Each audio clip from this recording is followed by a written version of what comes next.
वचन अध्ययन करने के लिए प्रकाश के वाक्य की पुस्तक परमेश्वर ने हमको एक ये दिया आने वाला समय के बारे में। यूहन्ना यीशु मसीह के चेहरे थे जब पतमोस टापू में AD 96 में डोमिशियन राजा ने उसको देश निकाले थे। उस समय परमेश्वर ने तमाम बातें आने वाला समय में क्या क्या होगा कर परमेश्वर ने दर्शन के द्वारा बताया। उसमें हम लोग पहला अध्याय में हम लोग ये देखा यीशु मसीह का ग्लोरियस फेस, यीशु मसीह का महिमा में शरीर के बारे में हम लोग देख रहे थे। हाँ, यीशु मसीह का रूप कैसे थे ये सब हम देखे। और उसके बाद 2 और 3 अध्याय में हम लोग कलीसिया के बारे में पढ़ रहा था। अलग अलग कलीसिया, उस समय 7 कलीसिया है, 7 कलीसिया जरूर एशिया माइनर में जो हुआ चर्चेस थे, लेकिन वहां का सिचुएशन जब हम देखने के समय पर एक एक पीरियड को दर्शा रहे। उस समय पर ये भिन्न भिन्न घटनाएं घटी। हम लोग उस कलीसिया के बारे में हम लोग देखे थे। पहला कलीसिया एफेसुस का कलीसिया थे, वो पहला सेंचुरी, फर्स्ट सेंचुरी कलीसिया को दर्शा रहा था। दूसरा कलीसिया स्मरना का कलीसिया, उसको परसिक्यूटेड चर्च, सताव वाला कलीसिया कहते थे। उस कलीसिया को परमेश्वर बहुत अप्रिशिएट किया, बोला है हमारे पास थोड़ा ही शक्ति है लेकिन तुम हालेलुया, तुम धनवान है। परमेश्वर का वचन कहते हैं मैं तुम्हारा धीरता को भी जानता हूँ लेकिन तुम धनवान है कहकर परमेश्वर का वचन में दिखा। तो सेकंड और थर्ड सेंचुरी का कलीसिया को पीरियड को दर्शा रहे। उस समय चर्च एकदम से परसिक्यूशन, सताव का सामना करते रह रहा था। और तीसरा कलीसिया हम लोग देखा था परगमुन का कलीसिया 4th और 5th सेंचुरी का कलीसिया का पीरियड को दर्शा रहे थे। उस समय एकदम से एक रॉयल चर्च कलीसिया एकदम आ गया। वहां का कॉन्स्टेंटाइन राजा प्रभु यीशु मसीह को ग्रहण करने के बाद सारे प्रजा को खुशी हो गया। ये लोग आराधना प्रार्थना ये सब छोड़ दिया और साथ साथ वहां से कलीसिया के अंदर मिलावट आ गया। उसके अंदर धीरे धीरे मूर्ति पूजा और परमेश्वर के वचन के खिलाफ में जो भी चल रहा है वहां से शुरू हो गया। कॉन्स्टेंटाइन के समय से लेकर जो भी आ रहे थे वो चल रहे थे। और उसके बाद 3 तरह का कलीसिया 6th सेंचुरी से लेकर 10वां शताब्दी तक का कलीसिया था। परमेश्वर अग्निमय आग के साथ जो देख रहे थे वो कलीसिया भी बहुत बड़ा परमेश्वर के वचन के खिलाफ में एक पेपल चर्च के बारे में दर्शा रहे थे। हम उसके बाद हम लोग देखे थे 5वां कलीसिया सरदीस का कलीसिया। उस कलीसिया का 11 सेंचुरी से लेकर जो चल रहे थे उस कलीसिया वहां पर सेल ऑफ इंटेलिजेंस ये सब पोप अर्बन सेकंड ये सब लेके आकर वो सब लेके आकर लोग पाप क्षमा का पर्ची बांटना ये सब हो गया कलीसिया के अंदर। एकदम से परमेश्वर और ये सब खत्म ही हो गया था। और उसके बाद 16th सेंचुरी से लेकर 19th सेंचुरी तक एक कलीसिया का पीरियड को दर्शा रहे थे। लोग पिछले हफ्ते में देखे थे फिलोडेल्फिया का कलीसिया। फिलो इसका मतलब अडल्फोस मतलब क्या है, ब्रदर, यानी ब्रदरली लव वहां पर हो गया। और प्रभु ने बोला तुम्हारे सामने में एक द्वार खोल कर रखा है, कोई भी बंद नहीं कर सकते। वर्ल्ड वाइड इवांजेलिज्म, वहां से लोगों के अंदर सुसमाचार सुनाना है कर एक बोझ आ गया। 16th सेंचुरी से लेकर भिन्न भिन्न जगहों में लोग जाकर सुसमाचार सुनाया और अलग अलग जगह में कलीसिया स्थापित हो गया। पवित्र आत्मा का बहुत बड़ा मूवमेंट हो गया, परमेश्वर के अभिषेक लोगों के ऊपर आ गया और वो कलीसिया फिलोडेल्फिया का कलीसिया को दर्शा है। आखिरी एक कलीसिया के बारे में आज हम लोग पढ़ने जा रहे हैं। उस कलीसिया का नाम है लवोदिकिया का कलीसिया। और लवोदिकिया का कलीसिया उसको कहते हैं प्रेजेंट डे चर्च को दर्शा रहे। आजकल जो भी कलीसिया का जो स्वभाव हो वो दर्शा रहे। 20th सेंचुरी का लास्ट से लेकर 21st सेंचुरी में हम लोग है। इस समय पर जो कलीसिया एकदम से लूकवार्म टाइप कलीसिया बन गया, ना तो ठंडा ना तो गर्म, उस कंडीशन में कलीसिया हो गया। उसके बारे में आज हम पढ़ेंगे। लवोदिकिया का कलीसिया के बारे में हम पढ़ेंगे। उसका 14 3 अध्याय का 14 वचन से लेकर हमको ये लिखा है, लवोदिकिया के कलीसिया के दूत को ये लिख, जो आमीन और विश्वास योग्य और सच्चा गवाह है और परमेश्वर की सृष्टि का मूल कारण है, वह ये कहता है कि मैं तेरे कामों को जानता हूँ कि तू ना तो ठंडा है और ना गर्म। भला होता कि तू ठंडा या गर्म होता। यहाँ पर ये कलीसिया का स्वभाव, the nature of the church, हम लोग ये देख रहे थे। लवोदिकिया का कलीसिया के दूतों को ये लिख, जो आमीन और विश्वास से योग्य और सच्चा गवाह। आमीन मतलब ऐसा ही हो, इसका मतलब यही है, यानी विश्वास योग्य गवाह और सच्चा गवाह परमेश्वर ये कहता है। सृष्टि का मूल कारण भी प्रभु परमेश्वर है। वो ये कहता है, मैं तेरे कामों को जानता हूँ, मैंने तेरे कामों को जानता हूँ, तू ना तो ठंडा है और ना गर्म। ये स्वभाव ना तो ठंडा है ना तो गर्म है, गुनगुना वाला अवस्था, लूकवाम अवस्था, गर्म भी नहीं है ठंडा भी नहीं। आजकल कलीसिया में वो एक लूकवाम अवस्था, यानी एक गुनगुना अवस्था आ गया। पहले परमेश्वर के लिए जलने वाला लोग धीरे धीरे कम हो गया, और उसके बाद ना तो ठंडा ना तो गर्म, प्रार्थना के लिए समय नहीं, वचन पढ़ने के लिए समय नहीं, इसी अवस्था हो रहे थे। संगति के लिए समय नहीं। ये समय पहले क्या करते, जितना भी हो, हमारे बचपन के समय पर हम लोग क्या करते, 15 किलोमीटर 17 किलोमीटर पैदल जाते थे, संडे स्कूल के लिए जाते थे, वो भी फास्टिंग में जाते थे, पहाड़ चढ़कर जाते थे। वापस आते वक्त हम घर पर आते वक्त 3:30 बज जाते, फिर घर पर आकर खाना खाएंगे। वही होते थे, आजकल कोई नहीं कर पा रहे थे। आज सुविधाएं बहुत हो गई, उस समय गाड़ी नहीं थे, कुछ नहीं थे हम लोग वहां पर। वही गाड़ी है, घर पर गाड़ी है, फिर भी जाने के लिए मन नहीं करता है। समय कैसे पता नहीं। अभी हम लोग घर पर, हमारे घर पर ही उधर एक गाड़ी है, पहले ऐसे नहीं था। सुविधाएं हो गया।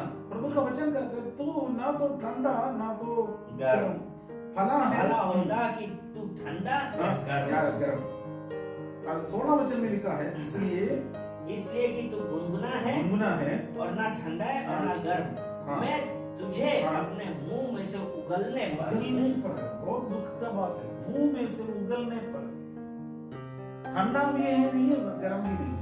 अच्छा उदाहरण बोलते तो हम लोग रोटी बनाते हैं, रोटी एक साइड में तवा में पक गया है, दूसरा साइड पलटा नहीं है, खाने के लिए भी योग्य नहीं है। ठीक है, हम अगले हफ्ते वो खाएंगे, रखने के लिए भी योग्य नहीं। आलू पका है, आधा कच्चा हो गया, आधा पका हो गया, उसको रखने के लिए भी लायक नहीं है, खाने के लिए लायक नहीं है। उगलने पर देखने, परमेश्वर ये देख रहे हैं। परमेश्वर के लिए हम फला हो तो तुम ठंडा हो, फिर बाद में गर्म कर सकते थे, फला होता तो तुम गर्म हो अभी यूज कर सकते थे। ये ना, ये बीच वाला अवस्था में सब जगह पर कलीसिया में इसे हो रहा है, दुख की बात है।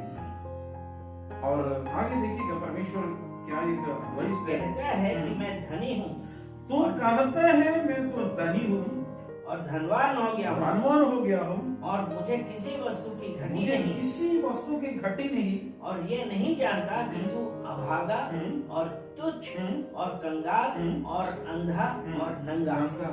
देखिए, फिनेंशियली सब लोग साउंड है, उसमें कोई कमी नहीं, लेकिन एक कमी है, विश्वास का कमी, प्रार्थना का कमी, परमेश्वर का संगति का कमी। इसलिए बोला, तू कहता है कि मैं धनी हूँ, सही में क्या है, धनी है और धनवान हो गया, धनवान भी हो गया, क्योंकि शारीरिक तौर से धनी है, वर्ल्डली रिच है। लेकिन हम लोग को स्मरणा का कलीसिया को देखा, मैंने तुम्हारा दरिद्रता को मैं जानता हूँ, लेकिन तुम धनवान हो। स्मरणा शारीरिक तौर से दरिद्र था, लेकिन विश्वास के तरफ वो धनवान थे। परमेश्वर वर्ल्डली मनी यानी वर्ल्डली पैसा नहीं देख रहे थे, वो प्रभु देगा, पहले उसका राज्य और उसका धार्मिकता का खोज में रहो, बाकी सब कुछ दे दे, सब कुछ सेकेंडरी है उसको, सेकेंडरी के पीछे। लेकिन हम लोग सेकेंडरी चीज को फर्स्ट प्राइमरी में हम लोग इम्पोर्टेंस दे रहे हैं, प्राइमरी को हम सेकेंडरी को भी नीचे लेके लास्ट में कर रहे थे। इसलिए क्या हो गया है, स्पिरिचुअल स्टैंडर्ड क्या हो गया है, एकदम परमेश्वर के नजर में। और मुझे किसी वस्तु की घटी नहीं, बोलते हैं मुझे किसी भी वस्तु की घटी नहीं, अभी कोई किसी की घटी नहीं, और ये नहीं जानता कि तो लेकिन परमेश्वर बताने के समय पर लिखा रहते तू अभागा, अभागा है, और कौन है, तुच्छ और कंगाल। कंगाल कौन सी चीज के कंगाल है, दरिद्रता कौन सी चीज का है, आत्मिक कंगाल, स्पिरिचुअल दीदी से कंगाल कर, स्पिरिचुअल जीवन में, आत्मिक जीवन में एकदम से कंगाल अनुभव, और अंधा और अंधा है, क्योंकि उसके आंखें हैं। देखिए बहुत अच्छा उदाहरण बोलते तो एलीशा का सर्वेंट जब सुबह उठकर देख रहा था, चारों ओर से घोड़ा और रथ लेके आकर एलीशा को पकड़ने के लिए आए, अराम की सेना आ रहे थे। उसको आंखें सिर्फ और सिर्फ शत्रु का घोड़ा, रथ, ये सब देख रहे थे, अराम का सेना को देख रहे थे। परमेश्वर ने, प्रभु का दास एलीशा ने प्रार्थना की, प्रभु ये सेवक की आंखें खोल। असली में इनका आंख, बाहर की आंख खुला हुआ था, तभी ये देख रहा है, बोला हम फंस गए, हमारा पहाड़ के चारों ओर घेर लिया, अभी हम कहां जाएंगे। लेकिन परमेश्वर ने कहा, परमेश्वर से प्रार्थना की, प्रभु उनकी आंखें खोल दे। जब एलीशा के सर्वेंट की आंखें खोला, तब देख रहा था अग्निमय घोड़ा और अग्निमय रथ उस पहाड़ की ओर चारों ओर घेरे हुए हैं। स्पिरिचुअल आइस जब हमारा खोलेगा, तभी तो अग्निमय रथ और अग्निमय घोड़ा दिखाई देगा। यहाँ प्रभु का वचन कहते तो अंधा है, क्योंकि अंधा मतलब ये ब्लाइंड नहीं है, बाहर का ब्लाइंडनेस के बारे में नहीं बोल रहे थे, आत्मिक ब्लाइंड, आत्मिक स्पिरिचुअली क्या हो गया, ब्लाइंडनेस हो गया, कुछ भी नहीं दिख रहा था, सिर्फ दिख रहा है धन दौलत दिख रहा है, क्या दिख रहे थे, वर्ल्डली प्लेजर दिख रहे थे। क्योंकि लवोदिका का कलीसिया आजकल प्रेजेंट चर्च का स्वभाव ऐसे कर दिया, और अभागा और नंगा और तुच्छ और अंधा और नंगा है। नंगा मतलब क्या है, वो ये वाला वस्त्र के बारे में नहीं है, परमेश्वर ने हमें राइचसनेस, धार्मिकता का वस्त्र दे दिया, उस धार्मिकता का वस्त्र क्या हो गया है, खत्म ही हो गया, वर्ल्डली चीजें आ गई, और राइचसनेस, धार्मिकता का वस्त्र पर हमारा क्या हो गया है, कलंक आ गया है, और प्रभु का नजर में परमेश्वर देखने के समय नंगा है। आदम बोला है, आदम तुम कहाँ हो, उत्तर मिला है, मैं पेड़ पर बैठकर नीचे छिपा, नहीं बोला मैं नंगा हूँ, नहीं यही बोला मैं नंगा हूँ। कारण तुरंत पूछा, क्या मैंने तुम्हें मना किया, उस पेड़ का फल तुम खाया हो। देखिए पेड़ का फल खा रहे, वो फल का ये नहीं है, परमेश्वर की आज्ञा उल्लंघन कर रही है, नहीं इंपॉर्टेंट है। हम सोचिए इतना पेड़ है, एक फल तोड़ने के परमेश्वर इतना स्वार्थ है कर वो नहीं बात, परमेश्वर की आज्ञा का उल्लंघन कर रही बात। हम सब परमेश्वर की आज्ञा पर जब चलना अवश्य होता है, उस आज्ञा के खिलाफ में जब आ जाता है, वो क्या करते हैं, पाप सिंह। भलाई करना हम जानने के बाद भी भलाई नहीं किया तो प्रभु का वचन कहते हैं पाप। विश्वास के बिना, रोमियो का पत्र 14 अध्याय उसके लास्ट वचन में लिखा है, विश्वास के बिना जो कुछ हो सब पाप है। हमारे अंदर विश्वास नहीं है तो वो पाप है।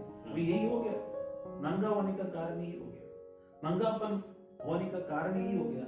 राइचसनेस, परमेश्वर का धार्मिकता का क्या किया है, छोड़ दिया, उसको धार्मिकता का वस्त्र के अधिक सांसारिक चीज से ज्यादा पसंद आ गया, ज्यादा पसंद आ गया, क्योंकि शैतान बहुत बड़ा चालाक है, बहुत चालाक है।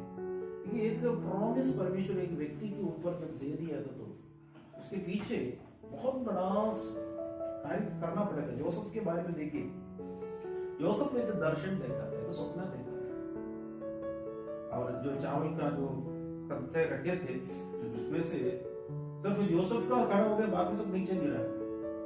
भाई लोगों को गुस्सा आ गया और दूसरा एक स्वप्न आ गया, सूर्य चंद्रमा और 11 तारे।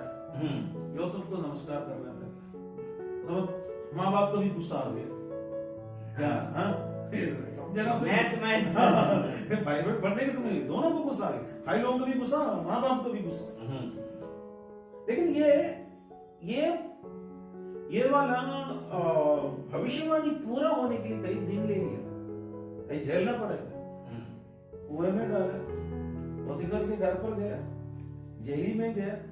लेकिन एक बात हम कई जगह पर देख सकते हैं, परमेश्वर यूसुफ के साथ था, हम वो देख सकते हैं, ये बात है।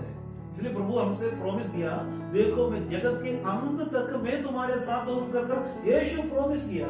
वो परमेश्वर सेम परमेश्वर यूसुफ के साथ ना प्रभु का वचन में कर, यानी ओल्ड टेस्टामेंट का एक सबसे मुझे यूसुफ के मतलब ओल्ड टेस्टामेंट का समय पर एक पवित्र व्यक्ति एक के बारे में बोलना तो यूसुफ को एक बहुत बड़ा मुख्य दे सकते हैं। न्यू टेस्टामेंट में भी इसी प्रकार के एक भक्त को देखना बहुत कम, बहुत कई और है, लेकिन ओल्ड टेस्टामेंट का एक भक्त व्यक्ति इतना प्योर लाइफ बिता रहे, वो अद्भुत है। जेल लिया, उसको मालूम नहीं था कि मुझे क्यों कुएं में डाल रहे, उसको नहीं मालूम पोतीफर के घर में मैं क्यों जा रहे, उसको मालूम नहीं था मैं जेल में क्यों जा रहे। परमेश्वर ये सब कुछ रिवील नहीं किया, बेटा मैं तुम्हें प्रधानमंत्री बनाने के लिए सब कर रहे करके नहीं बोला। कई चीजें परमेश्वर हमको भी बताते नहीं, परमेश्वर कुछ चीजें सीक्रेट रखना चाहते हैं हमारे जीवन में भी। कई चीजें हम सोचते थे उसका जस्ट उल्टा हमारे जीवन में आ रहे हैं, क्यों कर पूछे तो उसके आंसर के लिए कोई कुछ नहीं, साइलेंट है। लास्ट में पता चलता है ओहो इसके लिए था, इसलिए था। यूसुफ को लास्ट में बस पता चला, इसलिए मुझे परमेश्वर ने इस अवस्था में लेके आया। परमेश्वर हमें कई अवस्था में लेके आता है, लेकिन हम प्रभु में बनी रहना चाहिए। यूसुफ प्रभु में बनी रहा, परमेश्वर के साथ रहा, इसलिए परमेश्वर यूसुफ के साथ थे। जो काम यूसुफ करते हैं सफल हो रहे, वो एक प्रभु का एक ब्लेसिंग है। प्रभु का बच्चा जिस घर में जाता है वो घर आशीषित होता है। अभी भी मुझे याद है, मैं 12th के बाद मेरे मामा के घर पर गए थे, लगभग 6-7 महीने वहीं पर रहे। वो लोग खुद बोला लड़का आने के बाद हमारे घर में बहुत बड़ा अनुग्रह आ गया, कई चीजें आ गया। कारण उस समय मुझे समझ में नहीं आया था, बाइबल पढ़ने के समय बाद में हमको पता चला यूसुफ को साथ परमेश्वर ऐसे किया। उस समय मैं बाइबल में उतना जानकारी नहीं थी। परमेश्वर की कृपा, परमेश्वर की अनुग्रह, जब हम जहां पर भी जाते हैं परमेश्वर की अनुग्रह हमारे साथ रहते हैं। हम यहाँ पर देखिए, ये वहां लवोदिका का कलीसिया इसी प्रकार का अभागा, कंगाल, नंगा और अंधा हो गया, इसीलिए प्रभु ने इसीलिए मैं तुझे सम्मति देता हूँ कि आज मैं ताया हुआ सोना मुझसे मोल ले कि तू धनी हो जाए, और श्वेत वस्त्र ले कि पहन कर तुझे अपने नंगेपन की लज्जा ना हो, और अपनी आंखों में लगाने के लिए सुरमा ले कि तू देखने लगे। हमें यहाँ पर प्रभु के वचन में कहता है तुम धनी होना है। मनुष्य के नजर में, अपने नजर में मैं बहुत बड़ा धनी हूँ, मेरे पास बैंक बैलेंस है, मेरे पास सब कुछ है। यीशु मसीह ने उदाहरण भी बोला, रिच फूल बोलते उसको, बाइबल में लिखा है। मैं धनवान बन गया, गोडाउन सबको तोड़कर बड़ा सा बढ़ा दिया। आखिर में अपने प्राण से कहा, हे प्राण तुम्हारे लिए बहुत साल के लिए इकट्ठा कर रखा। मानसिक तौर से बोलते तो क्या बोलेगा, बुद्धिमान है, भविष्य के लिए बैंक बैलेंस रख दिया, सब कुछ जोड़ दिया, बहुत बुद्धिमान। ये बात हम वर्ल्ड में जो बोलते तो इनके जैसे बुद्धिमान कौन हो सकते हैं, लेकिन प्रभु ने क्या कहा, हे मूर्ख, आज दे दिया ये बात है। परमेश्वर का नजर में ये वाला इकट्ठा किया हुआ कुछ भी नहीं है। मनुष्य जो इस संसार की चीज के ऊपर ज्यादा कॉन्सेंट्रेट कर रहे हैं, परमेश्वर जो देने वाला अनुग्रह के बारे में भूल ही जाते हैं। प्रभु ने क्या कहा, जिस दिन में खाने के लिए रोटी और पहनने के लिए कपड़ा बस उतना 6 लोगों को भेजा, मैं वो वचन हमेशा याद रहते हैं, बहुत अच्छा रहते हैं। 6 लोगों को बोला तुम 2 कपड़ा लेके नहीं जाना, तुम जोड़ा बटुआ कुछ नहीं लेके जाना, जिस घर में जाते हैं उस घर में शादी हो, बोलो जहां पर रहने के लिए मिलता है वहां पर रहो, खाओ, चले जाओ। वापस आते वक्त प्रभु ने पूछा है, मैं तुम्हें एक ही कपड़े से भेजा, तुम्हें कोई कमी आया? सब लोग बोला कोई कमी नहीं आया। सही है, प्रभु का ब्लेसिंग, परमेश्वर का ब्लेसिंग यही है। हम पूरा इकट्ठा करके उठा नहीं पाते, हम क्या करते, 100 जोड़ी कपड़ा लेके आकर घूमते फिरते रह रहे हैं, वो बोझ बन जाते हैं, हमको चल नहीं सकते, कर नहीं पाएगा। हम सोचेंगे हमारे 100 दिन के लिए हम जा रहे हैं तो 100 जोड़ी कपड़ा ले लेंगे, हाँ, फिर दाने धोने के लिए कुछ है नहीं है, फिर 100 दिन का खाना एक साथ लेके जाएंगे, आदमी का हालत थोड़ा देखिए, इतना किलो उठाकर जाना पड़ता है। प्रभु ने बोला परमेश्वर हमें भेजने के समय कई जगह पर हमारे पास हो सकता है मानसिक तौर से कुछ नहीं, लेकिन हमारे परमेश्वर कहते हैं जवान सिंह को घटी होते हैं, भूख में रहते हैं, लेकिन यहोवा के खोजियों को किसी भी घटी नहीं होती। हम परमेश्वर को खोजी, ये बात हम लोग ध्यान रखना जरूरी है। यहाँ पर प्रभु का वचन कहते हैं तुम इसलिए मैं तुझे सम्मति देता हूँ कि आग में ताया हुआ सोना मुझसे मोल ले कि तू धनी हो। ये आग में ताया हुआ सोना क्या है? ये साधारण गोल्ड के बारे में नहीं बोल रहे। परमेश्वर का वचन सोने से भी बढ़कर, कुंदन से भी बढ़कर, परमेश्वर का वचन आग में ताए हुए हैं। अय्यूब बोला जब तुम मुझे ताए जाते मैं सोने जैसे बाहर निकलेंगे। परमेश्वर में ताए जाते हैं, हमें गर्म करते, हीट करते, कभी कभी हम फट्टे के अनुभव में जाना पड़ता है। फट्टा हमेशा, जब फट्टे के अनुभव किसी को भी पसंद नहीं करते, बहुत दर्दनाक होते, लेकिन कभी कभी हमको जाना पड़ता है, कभी कभी हमको जाना पड़ता है। क्यों जाना पड़ता है हम नहीं जानते। सोने को पता नहीं, सोने को शाइनिंग करना बस होता है, लेकिन सोनार को मालूम है जब तक इसको सोने में नहीं, आग में नहीं डालेंगे उसका शाइनिंग, उसका प्यूरिटी नहीं आएगा। हमें परमेश्वर प्योर करने के लिए कभी फट्टे के अनुभव में डाल लेते। शद्रक मेशक अबेदनगो को फट्टे में डाला। उस समय हम बाइबल पढ़ने के समय पर कितना बार प्रार्थना कर सकते थे, हो प्रभु मुझे फट्टे से बचाइए। वो कितना बड़ा फटा है, 7 गुना बढ़ा लिया गर्म, और बड़े ज्यादा गर्म हो रहे थे, मुझे बचाइए प्रभु बचाइए। प्रार्थना जरूर किया होगा, मैं भी प्रार्थना करते थे। शद्रक मेशक अबेदनगो जरूर प्रार्थना किया होगा। ऊपर से कोई आंसर नहीं, बांध रहते, कोई आंसर नहीं। उठाकर लेके जा रहे, लेके जाने वाला गिर रहे, मर रहे, फिर भी कोई आंसर नहीं। लेकिन नीचे गिर रहे, चौथे पुरुष वहां पर इंतजार कर रहा है। हालेलुया। चौथे पुरुष का रूप राजा देखकर बोल रहे, ये तो परमेश्वर का पुत्र का रूप लग रहे थे, वो आइडेंटिफाई कर दिया, यह है हमारा परमेश्वर। उसके बीच में आने वाला परमेश्वर, संकट के समय पर परमेश्वर से पुकारते हैं, उसके बीच में प्रभु हमारे बीच में आ जाते हैं। ये वो रहस्य को हम पहचान लिया तो इस संसार का क्लेश हमारे पास कुछ भी नहीं होने के बाद नहीं सकता। हमें परमेश्वर का प्रेम से कोई भी शक्ति अलग नहीं कर सकता। इसलिए हिम्मत के साथ पौलुस बोला था, परमेश्वर का प्रेम से मुझे कौन अलग कर सकता, कौन अलग कर सकते। कई चीजें बोला है रंगाई, जो कि 8 अध्याय में है, रोमियो की पत्री,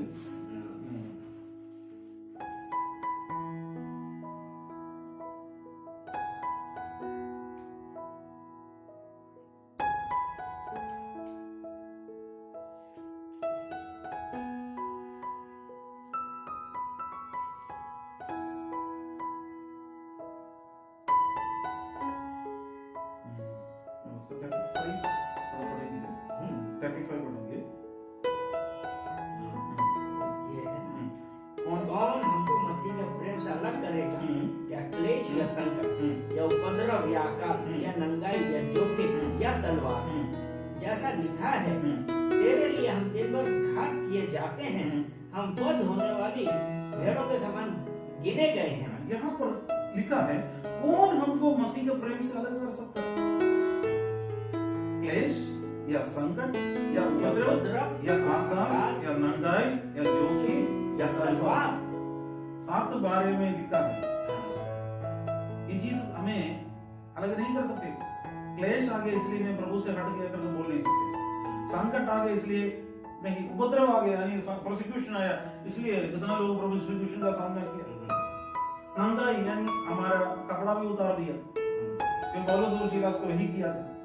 जोखिम दिया, तलवार से कितना लोगों को मारा। लेकिन ये चीज से परमेश्वर का प्रेम से अलग नहीं कर सकते। लेकिन एक चीज परमेश्वर का प्रेम से अलग कर सकता है, वो चीज इसमें नहीं लिखा। एक चीज मुझे परमेश्वर का प्रेम से अलग कर सकता है, वो इसमें नहीं लिखा। वो ये है, मैं खुद चाहते तो मैं प्रभु का प्रेम से अलग हो सकता। यहूदा इस्करियोती वही थी, अद्भुत कार्य किया, यीशु के साथ खाते थे, पीते थे, रहते थे, अद्भुत कार्य करते थे, मिरेकल भी किए थे। लेकिन 30 पीस ऑफ सिल्वर उनके लिए, सिक्का उनके लिए क्या हो गया है, यीशु मसीह से भी ज्यादा भारी पड़ा। वो खुद प्रभु से अलग होकर चला गया।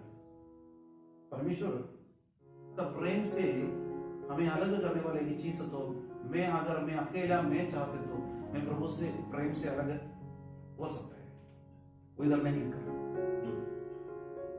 दूसरा बंदा पास्टर साहब मेरे लिए ठीक नहीं है इसलिए मैं प्रभु के प्रेम से हट जाऊंगा तो बोल नहीं सकते।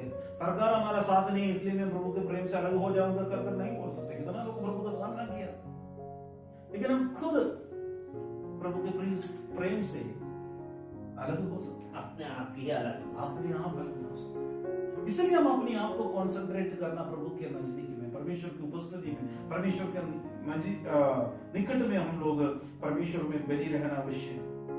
और आगे हम देखेंगे तुम्हें इसलिए तुझे संपत्ति देता हूं कि आग से ताए हुए सोना मुझसे मोल ले तो धनी हो जाए। आत्मिक धनवान बनने के लिए हम इस चीज परमेश्वर से मोल लेना और श्वेत वस्त्र पहन ले कि पहन कर अपने नंगेपन की लज्जा ना हो। ये दुकान में जाकर सफेद कपड़ा पहनने के लिए प्रभु नहीं बोल रहे।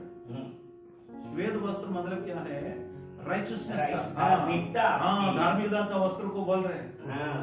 प्रभु का वचन में है मनुष्य का धार्मिकता गंदे चितड़ों के समान होता है।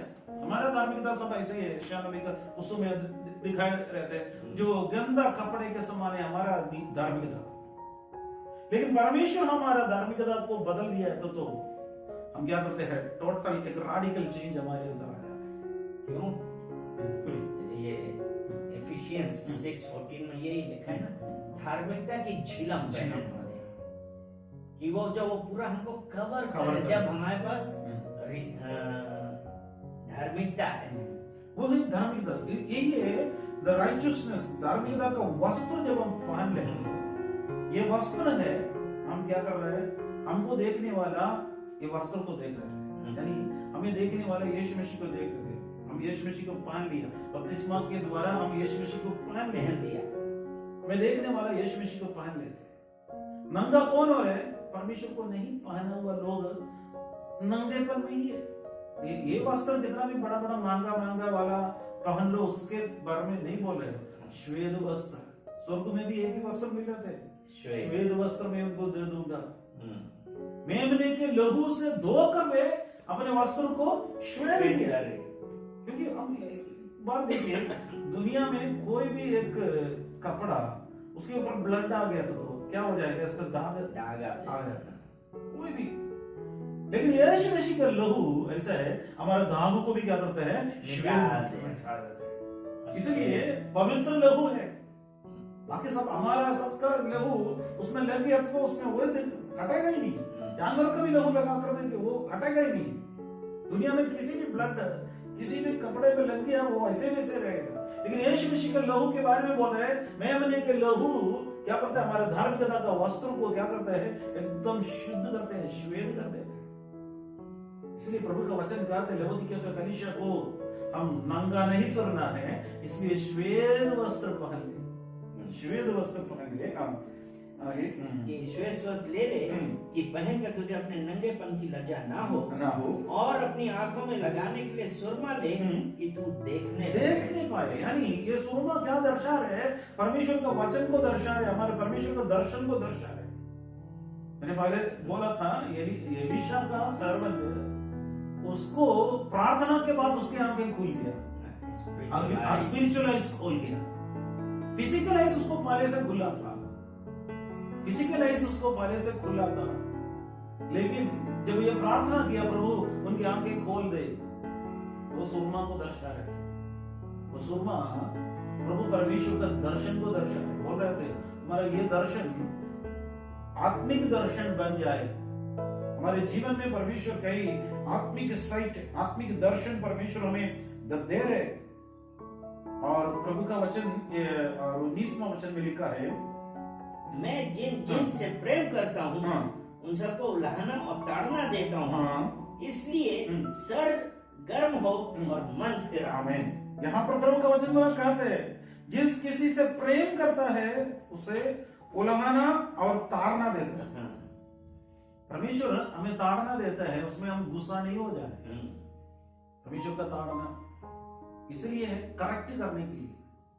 परमेश्वर में ताड़ना देते हैं, कभी कभी डांटते हैं, कभी कभी एडवाइस दे रहे, उलाहना दे रहे, और इसलिए है उलाहना दे रहे, इसलिए सरगर्म हो और मन फिरा।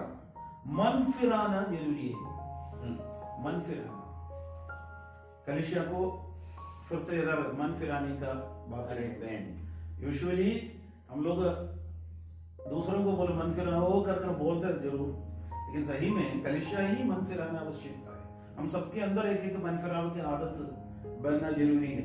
और 20 वचन में लिखा है, देख मैं द्वार पर खड़ा हुआ खटखटाता हूँ, यदि कोई मेरा शब्द सुनकर द्वार खोलेगा तो मैं उसके पास भीतर आकर उसके साथ भोजन करूंगा और वह मेरे साथ। देखिए एक बहुत बड़ा दुख के बात इधर ये वचन पढ़ना पड़ेगा। प्रभु ये कह रहे थे लास्ट कलीसिया के बारे में बोल रहे, यानी 7वां कलीसिया का, यानी हम ये प्रेजेंट डे चर्च को बोल रहे। ये वचन पढ़ने के समय पर ये किस तरफ से बहुत बड़ा दुख है। देख मैं द्वार पर खड़ा हुआ खटखटाता हूं। अभी यीशु बाहर है, हम लोग देखा है 7 दीवट 7 कलीसिया को दर्शा रहे, 7 तारे कलीसिया का दूतों को दर्शा हाथ में लिए हुए और दीवटों के बीच में मंडला रहे, यानी कलीसिया के अंदर परमेश्वर चला रहे थे। आज परमेश्वर बाहर हो गया, दुख की बात है। परमेश्वर अंदर आना चाहते हैं, परमेश्वर द्वार के बाहर है। परमेश्वर इस द्वार के बाहर होकर खटखटा रहे, कब खोलेगा मेरा बेटा, कब खोलेगा मेरी बेटी, कब खोलेगा। दुख के साथ परमेश्वर ने लिखा है, दुख के साथ परमेश्वर का वचन लिखा है। द्वार पर होकर परमेश्वर खड़ा हो रहे हैं। यीशु अंदर मंडलाने वाला यीशु अब बाहर है, अभी बाहर है। दुख की बात है, दुख की बात है। यूजुअली ये वचन लेकर आकर क्या कहते हैं पब्लिक में हम लोग यीशु खटखटा रहे, खोलो कर कर बोलते हैं, असली में वो नहीं है। वो टॉपिक के हिसाब से हमारे बाहर है, हमारे अंदर से बाहर है। जरूर अन्य जातियों के लिए हम लोग ये वचन जरूर बोल रहे हैं, लेकिन असली में कलीसिया को वो बोल रहे थे। मैं द्वार पर आकर खटखटाता हूं। परमेश्वर क्यों खटखटा रहे? परमेश्वर हमसे प्रेम कर रहे हैं। परमेश्वर हमारे अंदर आना चाहते हैं। परमेश्वर ने अपने बहुमूल्य लहू से खरीदा हुआ कलीसिया, प्रभु का वचन कहते हैं अपने लहू से खरीदा हुआ कलीसिया, हमें मोल लेकर, हमें दाम देकर हमें खरीद लिया। दाम ये था, सोना चांदी से नहीं मिलते थे।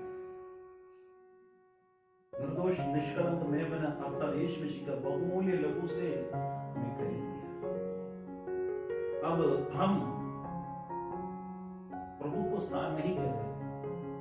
परमेश्वर बाहर है, देख दरवाजे के बाहर खटखटा है, प्रभु खटखटा है। प्रभु वचन इधर करे, द्वार में मैं द्वार पर खड़ा हुआ खटखटाता हूं, यदि कोई मेरा शब्द सुनकर खोलेगा तो मैं उसके पास भीतर आकर उसके साथ भोजन करूंगा और वह मेरे साथ। परमेश्वर एक संगति करना चाहते हैं। भोजन करना मतलब क्या है? एक फेलोशिप प्रदर्शन। परमेश्वर को खाने के लिए भूख है ये नहीं, हमारे साथ एक फेलोशिप रखना चाहते हैं। मैं तुम्हारे अंदर और तुम मेरे साथ भोजन करूंगा, एक साथ मिलकर भोजन करूंगा। यीशु मसीह तरस है, यीशु मसीह तरस रहे थे क्योंकि द्वार के बाहर यीशु प्रभु से कहे, प्रभु मेरा अंदर आना है। एक बार मैं एक टेस्टिमनी सुना था, अमेरिका में टेस्टिमनी था, एक चर्च थी वहां पर ब्लैक के लिए एक चर्च, व्हाइट के लिए एक चर्च होते थे। व्हाइट के चर्च में कोई भी ब्लैक जाता तो उसको अंदर जाने नहीं देते थे। उस समय एक संडे का दिन था, आराधना के लिए तो ब्लैक के वाले के लड़का आराधनालय में जा रहे थे। किसी ने बोला, रोका, बोला तुम लोगों के लिए नहीं है, दूसरा चर्च में जाना पड़ेगा, ये स्पेशली हमारे लिए। उसको अंदर आने नहीं दिया। वो बहुत दुख के साथ चर्च के बाहर बैठकर प्रार्थना आराधना सुन रहे थे। ऐसे बैठते वक्त थोड़ी समय के बाद एक सुंदर एक मनुष्य, एक जवान आदमी उसके पास आकर उसको बोला, तुम क्यों इधर बैठे हैं? उसने बोला, मुझे तो, मैं काला हूं इसलिए मुझे आने दे, आपको तो आने दे, जाने देगा, आप जाइए। बोला, जिस दिन तुम्हें ने मना किया है, मुझे भी मना किया, मैं यीशु, मैं यीशु। जिस दिन तुम्हें मना किया था, मुझे भी मना किया, मैं भी अंतर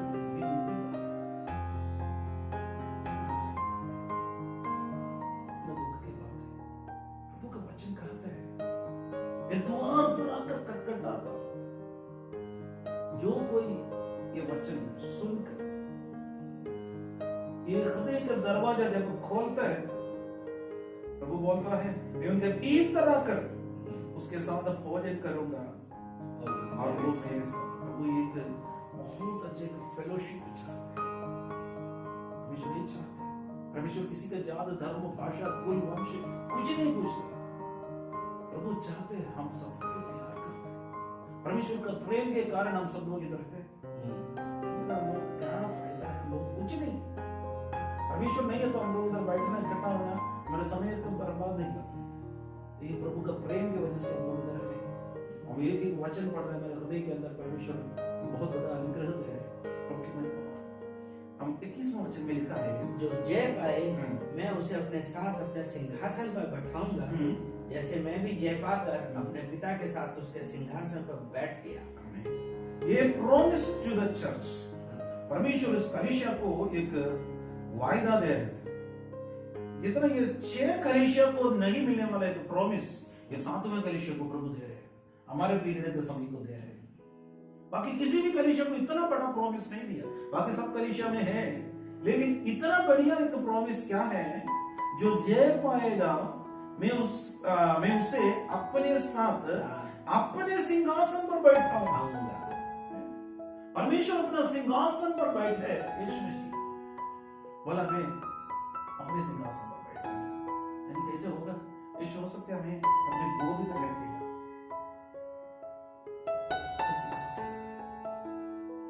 यानी एक राजा किसको अपने गोद में रख सकते, अपने सिंहासन पर कौन रख सकते? सिर्फ अपने बच्चों को, किसी चपरासी को या किसी लेबर को, ऐसे कुछ किसी नौकरी को नहीं रखते। अपने बच्चों को कोई परमिशन देने की भी जरूरत नहीं, कोई अपॉइंटमेंट देने की भी जरूरत नहीं। इसलिए बोला जब कभी तुम मुझे पुकारोगा मैं तुम्हारा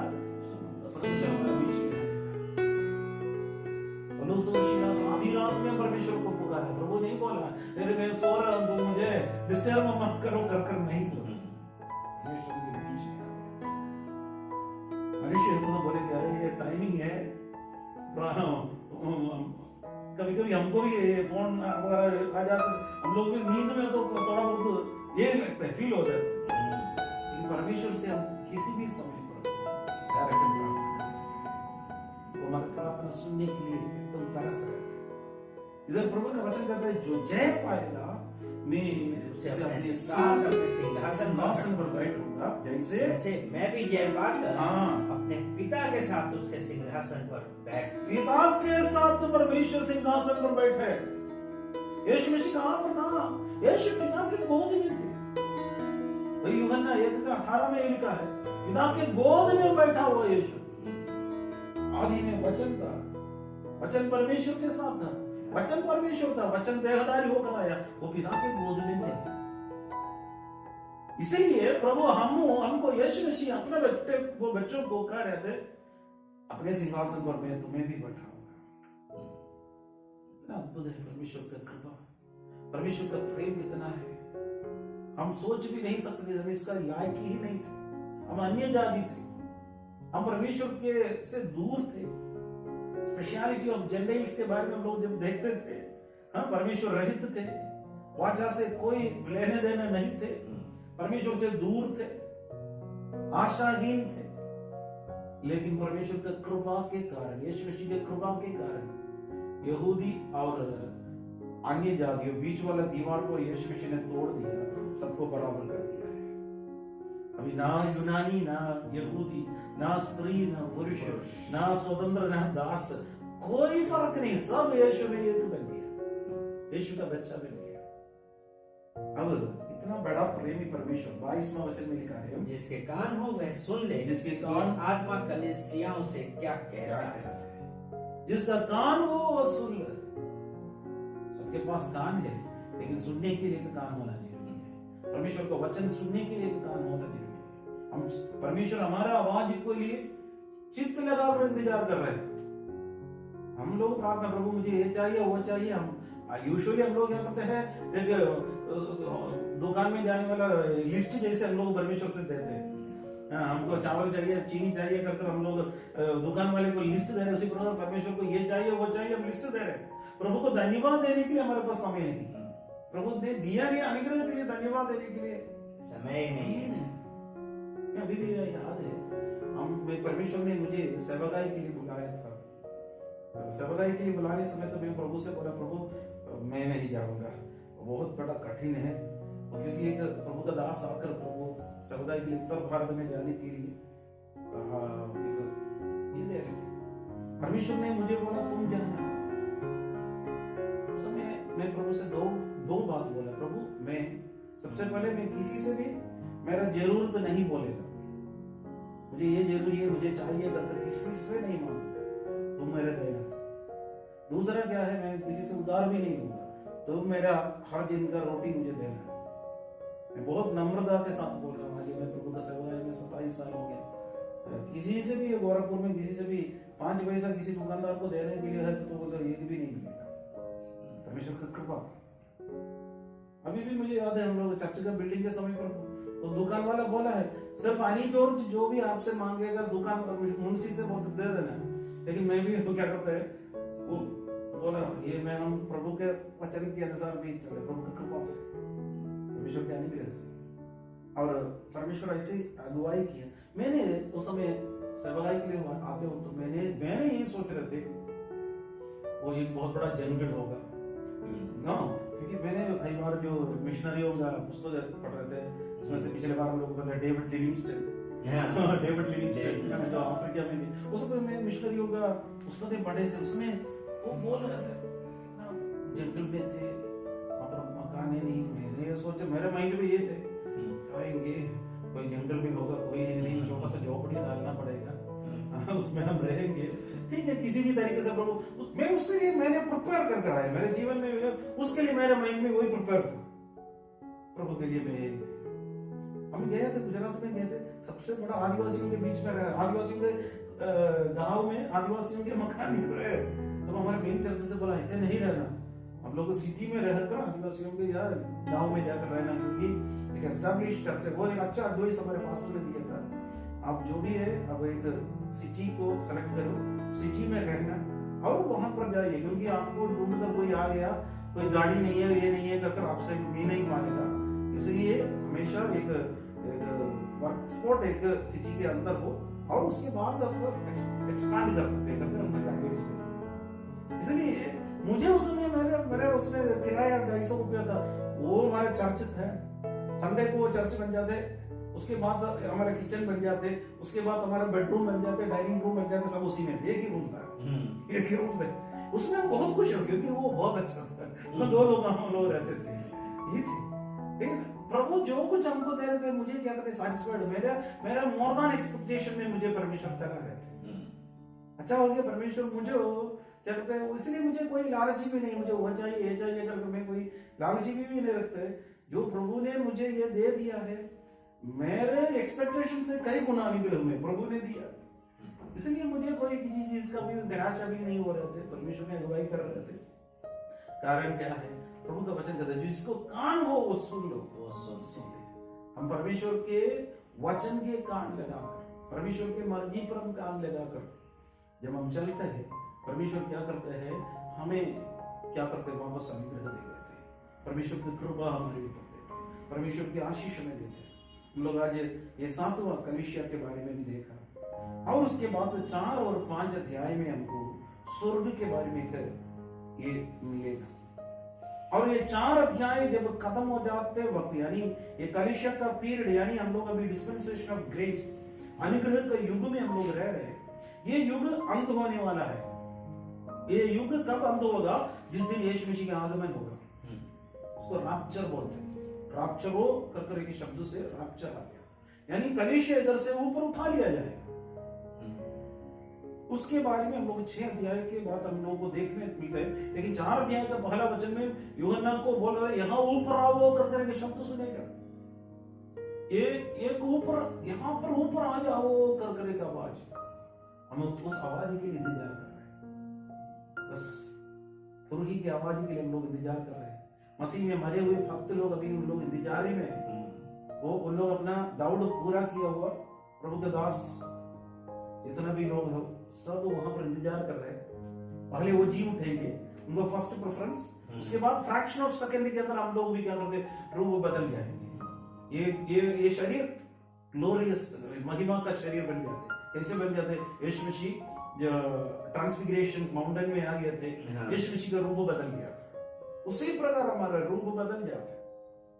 जैसे यीशु होगा, हम ये नहीं जानता है क्या होगा, हम ये जानता है जरूर, यूहन्ना बोल रहे थे, जिस दिन वो प्रकट होगा हम उनके जैसे हो जाएंगे, यीशु मसीह के जैसे हम बन जाते। हम लोग इंतजार कर रहे हैं। इसलिए वो बड़ा ये अनुग्रह के सामने ये संसार का क्लेश, ये संसार का दुख, ये संसार का वेदना कुछ भी नहीं है। इसलिए वो वाला बहुत बड़ा अनुग्रह परमेश्वर हमें दे रहे हैं। प्रभु हमें आशीष दे। आइए प्रार्थना करें। सर्वशक्तिमान दयालु पिता परमेश्वर, हम आपको धन्यवाद देते हैं परमेश्वर, आपके अद्भुत वचन के लिए प्रभु धन्यवाद राजा। आपका स्वर्ग का वचन हम लोगों को सिखाया, हम आपको धन्यवाद देते हैं परमेश्वर। लवोदिका का कलीसिया का समय ना तो ठंडा ना तो गर्म, गुनगुना वाला अवस्था हमसे हटा दीजिए प्रभु जी। हम गुनगुना अवस्था में रहना नहीं चाहते प्रभु जी। आपके लिए हम गर्म होने के लिए प्रभु सहायता के लिए प्रभु जी, आपके लिए हम आत्मा जीतने वाला बनने के लिए प्रभु आप में सहायता के लिए प्रभु जी। उस कलीसिया में यीशु बाहर द्वार पर खड़ा होकर कटकटाते रहे, वो अनुभव हमारे बीच में नहीं होना प्रभु जी। हमारे कलीसिया के अंदर परमेश्वर आप मंडलाना है परमेश्वर, आपकी पवित्र आत्मा हमारे बीच में मंडलाना है परमेश्वर, पवित्र आत्मा का अभिषेक हमारे बीच में मंडलाना है परमेश्वर। आपकी कृपा, आपकी अनुग्रह, आपकी दया हर एक लोगों के ऊपर उतरने की प्रार्थना करते हैं। कृपा मदद के इसलिए धन्यवाद। ये वचन हमारे लिए आशीष का कारण बनने के लिए प्रार्थना करता हूँ। अद्भुत काम के इसलिए धन्यवाद। यीशु के नाम से मांगते हैं, आमीन। मेरे मन यहोवा को धन्य कर, जो कुछ तुझ में है उसका पवित्र नाम को धन्य कर। ये मेरे मन यहोवा को धन्य कर, इसी भी